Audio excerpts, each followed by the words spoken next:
All right, so now moving on to the next part. We have A equals 30 degrees, or the angle A equals 30 degrees. Side length A equals 20, and angle of B equals 45 degrees. So the first thing that I want to do is make sure before I even get into how am I going to solve this, because there are going to be other ways to look at triangles. The first thing you want to do is just label what type of triangle am I dealing with. Am I dealing with the side, side, angle, and all that other kind of opportunity?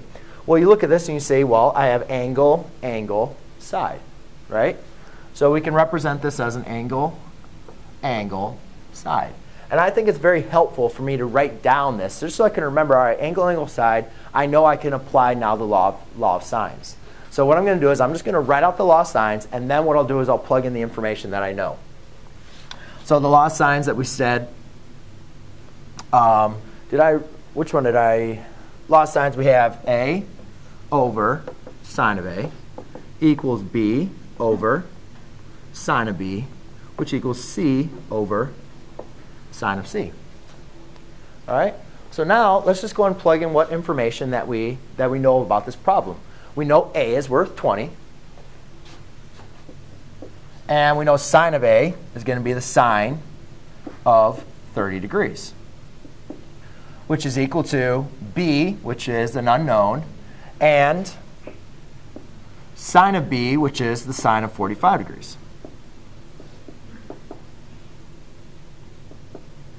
And then we do not know what C is or what the sine of C is.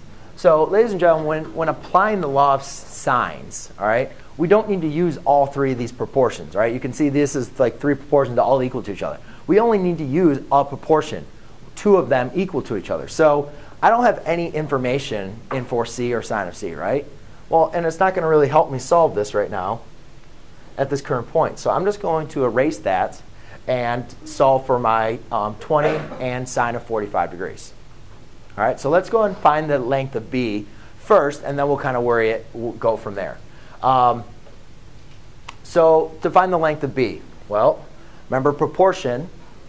You can, I don't really like to say the cross multiply jack, but you guys can work to solve for B. What we're going to do is we can cross multiply. So I have B times sine of 30 degrees equals 20 times sine of 45 degrees. All right. Now, obviously, ladies and gentlemen, you should know what the sine of 30 degrees and what the sine of 45 degrees, right? Because we've been practicing over and over. However, I will tell you, finally in this class, we are going to be doing some angles, though, that are not going to be on the unit circle. So we are going to be able to apply decimals and work with them. Okay. So we will get to that. So right now we know B, the sine of 30 degrees, we know is 1/2.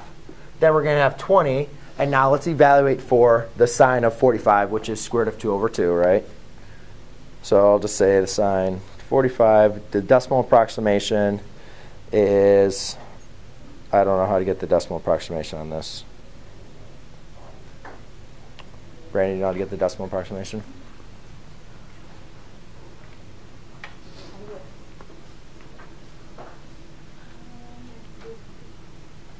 No. Jack, can I borrow your calculator since you're figuring this? Thank you. 14.14. Sweet. Yeah. 14 point. 14.1.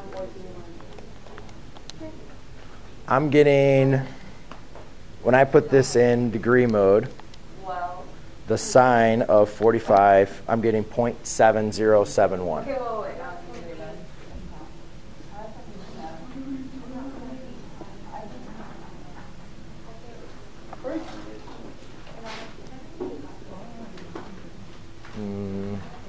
I don't know why yours would be different. I'll have to go and take a look at it. I might have plugged in something, something you're different. No, not yet. All right, so now let's just go ahead and simplify this. I'm just going to reduce this down to 4 decimal places. Now what I can do is multiply this through, Lauren. Since you came in at the second time, you probably want to make sure you have this. 0.7071 times 20 is going to be 14.142. So I have 1/2 B equals 14.142 divided by 1/2.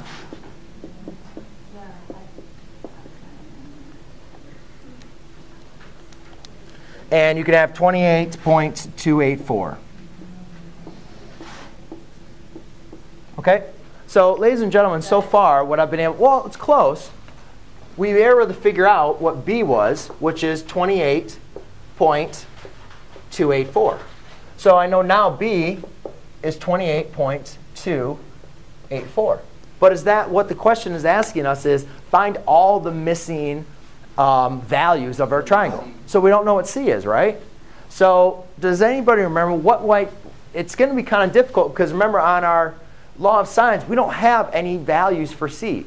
Does anybody have maybe a good idea of how we could find at least either the side or the angle of C? Maybe remember something back from? Right, exactly. Since we remember all angles in a triangle add up to 180, we can subtract, right? We can subtract our two angles, 75 minus 180. So we can say 180 minus 45 minus 30 is going to equal C, right? Which is going to be 105. So we could say C equals 105 degrees. So now I know, I still don't know what the sine length C is, but I now have an angle of C. And then you look at this and you say, all right, which would I like to use? Which ratio? Could I use 20 over sine of 30? Or now I know what B is, and I could do 28.284 over sine of 45. It really doesn't matter which one you want to use, but yeah, this one is 20 and sine of 30 are probably pretty easy to use. But you can use either or. So now I'll go back to my original ratio, and I'll say 20 over sine of 30 degrees. All right. Now again, you could have used B if you wanted to, but it's very helpful just to go back to this. Then, again, we'll cross multiply. Therefore, we have C times sine of 30, which is 1/2, equals 20 times sine of 105 degrees. So then I go back to the sine of 105 degrees. Whoa, whoa, whoa.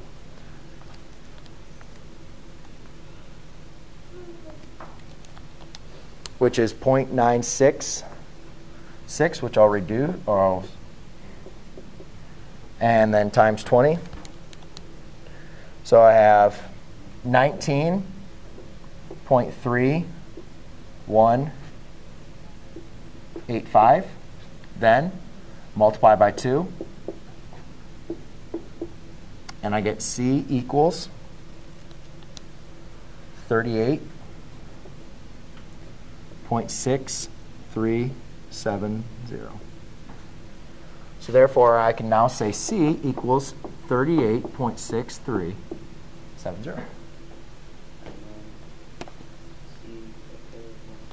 Right, I didn't write it. C there is 105.